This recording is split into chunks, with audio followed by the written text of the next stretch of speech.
It's been absolutely fascinating sitting here today, hearing about WebC Initiative and why it's such an important development for people with disabilities. And perhaps selfishly, it's really reinforced to me how much luck I've had in my life, and I've wondered if that's been the same for many other people here. Me, I'm physically, emotionally and psychologically well.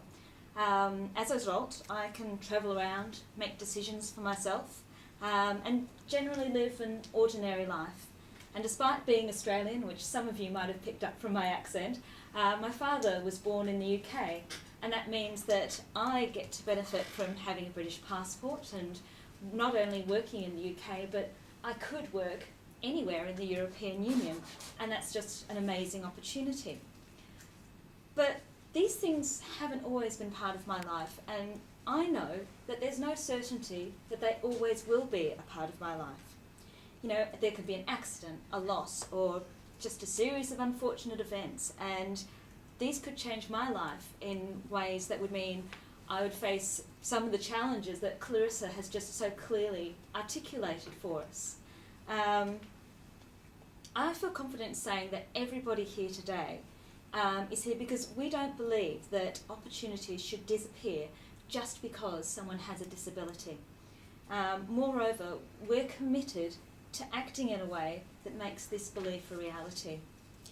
For me, Web2C is an example of an initiative that truly aims to overcome barriers to opportunities that can exist for people with disabilities.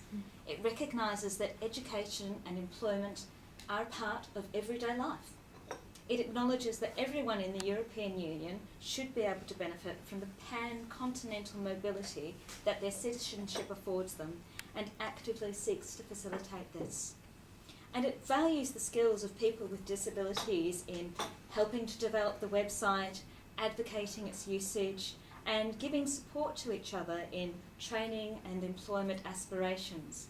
Although I have to say, actually, part of me balks at making that last statement, because in my head it's all like, well, yeah, obviously, of course.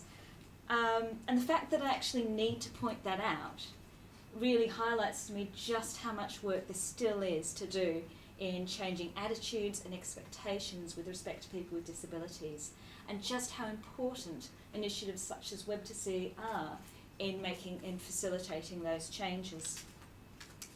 Web2C is already making a real difference in people's lives. I mean, think about the stories that we've heard today. I'm going to focus on Geraldine's because I knew what she was saying in advance. You know, she hasn't told us about training courses that she started or the new job that she's secured. You know, she's talked about her opportunities to experience new things, the computer skills that she's gained, and the confidence, so important, the confidence that she's gained through being involved with Web2C. Now in the UK, where there is this strong evidence on outcomes, you know, how many people got jobs, how many people completed training courses, but you know what? That's the end point. It's nearly impossible to get a job these days without being able to use a computer. You can be the most highly skilled person in the world, but you'll never get a job if you don't first have the confidence to apply or the self-belief that you can actually succeed in securing employment. And you can be highly competent in your role, but fail because you don't have the social skills to be able to work together with your colleagues. The next step, of course, is ensuring that Web2C succeeds in its long-term goals of facilitating employment for people with disabilities. Now, Generate has a long history of working towards this goal at a local level. However, we've always been very outward-looking in our actions. I recently went to a meeting which was with the UK National Government's Department of Work and Pensions. And I kind of challenged them saying, you know, what steps are you taking to make sure that there are real employment opportunities for people with disabilities in the public sector? And I asked that question, and then I sat there and thought, wait a second, if someone launched that same challenge at Generate, what would I say? And my answer would have to be, not enough. Web2C offers our organisation an opportunity to start kind of putting our money where our mouth is, and really kind of making sure that our employment opportunities are accessible to people with disabilities.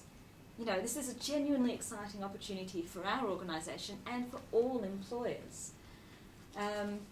This would also be a real step forward in terms of the range of employment opportunities and educational opportunities currently advertised on the website. I did have a look through, and at the moment there's a lot of kind of low-paying roles, predominantly in the service industry.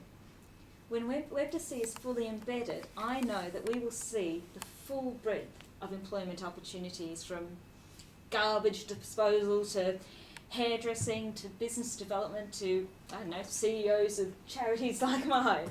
And that will be absolutely brilliant. Web2C, the other aspiration that I'm sure will become a reality for Web2C is that it won't just be a matter of people in the UK getting jobs in the UK, people in Poland getting jobs in Poland. The marvel that is Google Translate means that peer support and learning isn't limited to conversations with people who speak the same language. We can find out tips about which areas to live in that are best in terms of accessibility, places to get support, even connect with people and start to build a social network before we even make the commitment to move somewhere. So my belief is eventually, as a result of Web2C, we will see people taking up the opportunity to move overseas and work for a period of time just for the experience and personal challenge that affords. It's something I've done. It's something we could all do, just as part of our ordinary everyday lives. Thank you. Thank you.